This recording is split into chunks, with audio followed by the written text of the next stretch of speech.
70 tours et 305,270 km, voilà ce qui séparait Lewis Hamilton de sa première victoire. Pour en savoir plus, faisons un retour dans le temps, il y a 17 ans, au Grand Prix du Canada.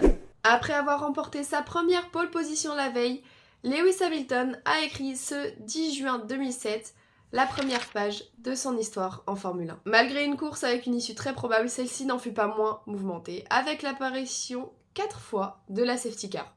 La première était pour Adrian Sutil qui allait toucher le mur, et la deuxième pour Robert Kubica qui a eu un accident assez impressionnant. Il y allait heurter le mur et finir sur le flanc, et heureusement pour lui, il ne s'en est sorti qu'avec une légère commotion cérébrale et une cassure à la cheville.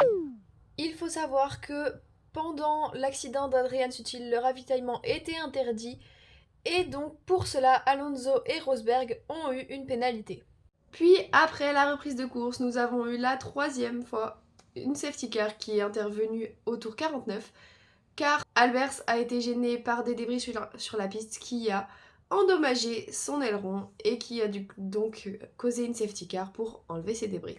Et enfin, une sortie de piste de Liuzzi a fait sortir pour la dernière fois de la course la safety car en piste. Pendant cette course et pendant la dernière safety car, Trulli aussi s'est sorti.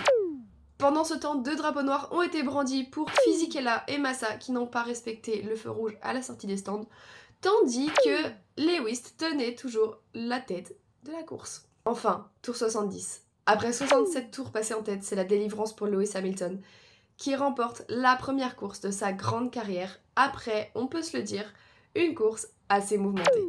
Et c'est Nick Heidfeld et Alexander Wurz, qui, on peut le dire, étaient partis 19e sur la grille de départ, qui viennent fermer le podium de ce qu'on peut appeler la première d'une légende.